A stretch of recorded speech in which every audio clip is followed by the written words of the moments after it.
everyone, my name is Marie, and you're listening to the third episode of the PB&J podcast, where I document the life and times of an entry-level product designer for 20 minutes every Sunday.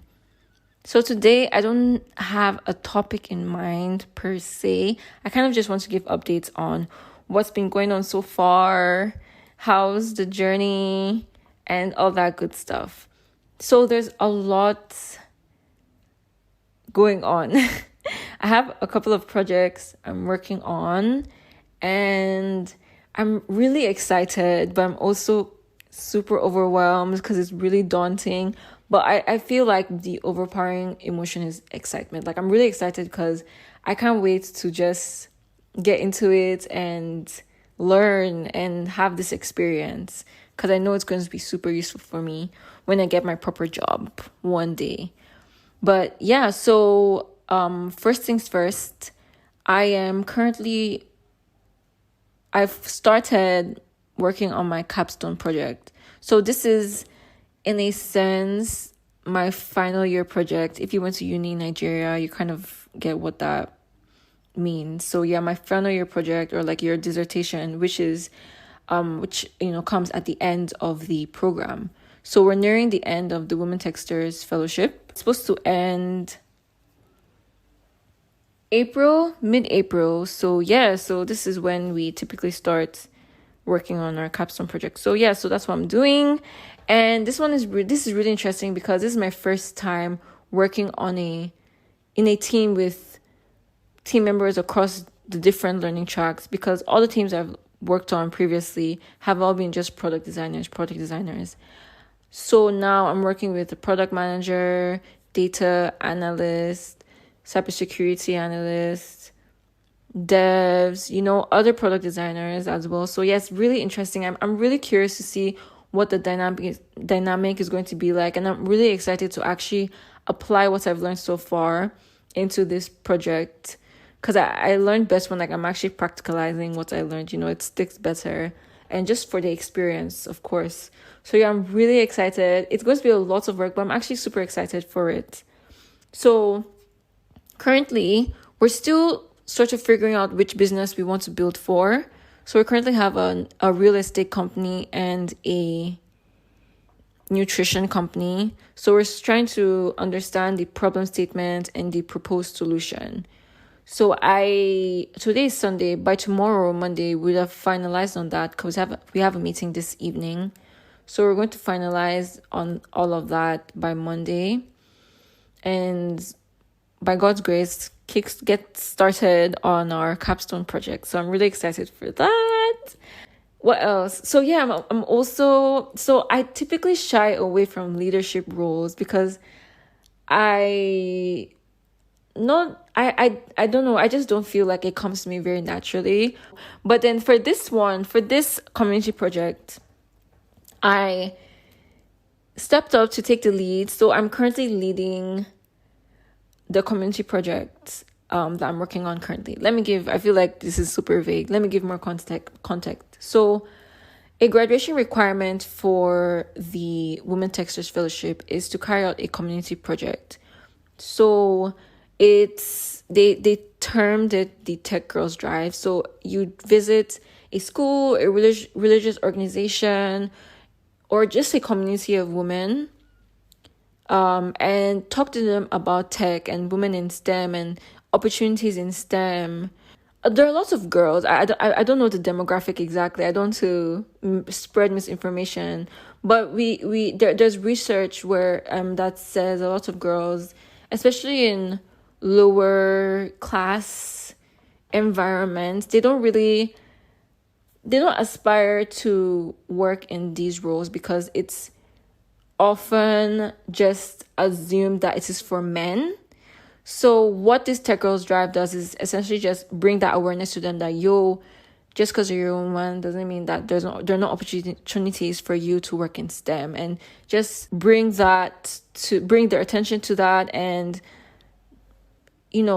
educate them on the opportunities and all the careers that they can explore in STEM. So yeah, so that's essentially what the Tech Girls Drive is. and it's a graduation requirement, so we have to do it, and it's in commemoration of International Women's Day. But it's a month-long event, so it's any day within March we can carry out this Tech Girls Drive. So my team, we're currently stuck on getting approval from the school. So the problem with carrying out these type of community projects, especially at public schools, public secondary schools, you need approval from the education district. So that's our current blocker. So we're trying to seek approval from the education district for the public school that we want to go to speak at. So yeah, so I've been so opportuned and privileged to lead this team, and it's been really great so far. Like I shy away from leadership roles because I'm scared, and I'm not sure if I don't do well with conflict or friction.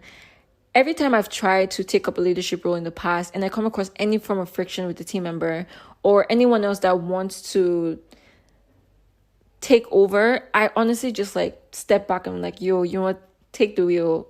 Like I don't want to like I don't even try to fight for power, if that makes sense. So yeah, but so far it's been really great. No friction, no conflicts. I mean, nothing crazy. A little bit of inactivity here and there, but nothing crazy. Most people are super active and really forthcoming and helpful, and it's been such a great experience so far. And I'm actually really grateful for all the leaders I've come across in my life. Like to this moment, they're the ones that have shaped my idea of leadership, and everything that I've seen them do as a leader, I've sort of picked up, and this is just what I'm applying in what I'm currently doing for the community project I'm carrying out. So yeah, it's really interesting. I'm so excited for it because it's new, and I love this challenge. Like I love I love how I'm challenging myself these days to do these new things. But it's really great so far. I'm really excited for how it's going to turn out. I hope it turns out well, and fingers crossed it does. We'll see, but I believe my team members are so cooperative, so I believe it's going to be a success. So yeah, so that's been happening as well. This is my first like proper leadership role, so I'm really excited for it. Then what else has been happening? So in my first episode, if you haven't listened to it, you absolutely should. In my first episode, I mentioned that I kind of held back from working on my portfolio because I felt like I did not have the fundamental knowledge to carry out a project or like work on a case study per se, you know what I mean? But I think I've sort of reached some level of confidence in my skills, and I've started working on my on a project on my own. Something it's a project that I'm passionate about. It's nothing crazy. It's something super simple and straightforward, but I'm really excited to work on it because it actually solves a real world problem. I told myself that if I was going to work on my portfolio, all the case studies actually do solve a problem and not just, I wanted it to be relevant. Do you get what I mean? So I'm really excited for this project. I'm really excited for this project because it makes sense, and I'm really looking forward to carrying it out. I'm currently working on the user research, and I've been watching so many YouTube videos, like a lot of YouTube videos on writing your UX case study, the UX research process. I'm taking notes, writing everything down because I want to follow the right process, the standard protocol, so I get everything right, and the design process is just easy for me using the knowledge and information I got from my user research. So yeah, I'm really excited. I kicked it off today actually. I've been thinking about it, ruminating on the idea, but I officially started today with the user research and all that. So yeah, I'm really excited for that. I will when it has some form, I will share more about the project in a later episode. But currently it's still in the, what do we call it? The brainstorming phase. So yeah, when it has some form, I'll definitely share more about it because I'm really excited about it. So yeah, those are the 3 things I'm currently working on: my portfolio project, the community project I'm carrying out with my teammates, and the capstone projects. Yeah, also there's, I still have school, like product design school, like we still have classes and assignments and all that. So there's that I have to like sit down and tackle. So yeah, it's a lot, but I'm really excited because I'm actually practicalizing what I've learned, and it's so fun. It's so fun. It's a lot of work, and there are time constraints, but this is so fun. Like I'm actually having such a good time. But yeah, so that's that. And what else? Let me see. Let me think of what else I meant to mention. Oh yes, I meant to mention something regarding LinkedIn. Something funny that I realized about LinkedIn is I've been able to connect with a lot of top product designers, and I think that's so cool and like really awesome. But I feel like I'm not utilizing that or leveraging that to my benefits. Is that the right English? I'm not sure. But yeah, because I'm like, am I supposed to? Because I know people rave about cold emails, but I'm so hesitant to send a cold email or a cold message on LinkedIn, because I'm like, how do you keep the conversation going? Where do you steer the like, do you get what I mean? Because I don't always have something to say, but I always hear that, send a cold email, send a cold message. But I'm like, what do I say? What do you mean send a message? So I've just been connecting, but then not actually following up after they accept my connection. Do you get what I mean? And I don't know if I'm doing this wrong. I don't know if I'm connecting with people on LinkedIn wrong. Am I supposed to send a cold message or a cold email each time I get an accepted connection? Do you get what I mean? So yeah, that's something I've been thinking about. I'm not sure. I guess I'll read up about it. But let me know your thoughts, guys. I'm curious to know. Please. I need to know. Let me know if I'm doing something wrong and I'm missing out on the opportunity of sending cold emails and cold messages. But yeah, so that's something I've been thinking about. Oh, also, my gosh, I almost forgot this. So I applied so in honor of International Women's Day, Kora, which is a fintech company, they started this career acceleration program where they pair you with a mentor based on your career track.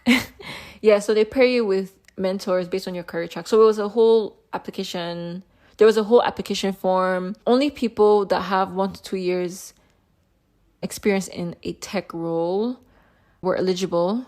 And you had to write a brief essay of sorts, just explaining why you really need this mentorship and whatnot. So yeah, I applied for that and I got in. I got in. I was told that over 150 or 150 thereabout people applied, but they had to narrow it down to like 18 or 24 candidates. And I so happened to be one of the candidates. So I got this mentorship opportunity and it's so cool. I'm so excited. So I got matched with Ajiri. She's a senior product designer at Kora. So we've set up a session for Monday evening and I'm so excited for this mentorship program because I actually have so many questions and I'm so excited to learn from her experience as a designer. So yeah, that's also something that's happened and I'm really excited for it.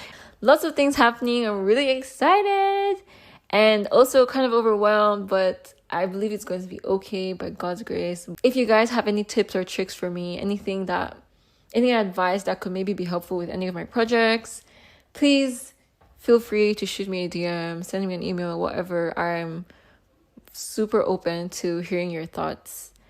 So yeah, I guess this is the end of today's episode. Thank you guys so much for listening so far. You're all amazing. I'm so grateful. And bye-bye. See you in the next episode.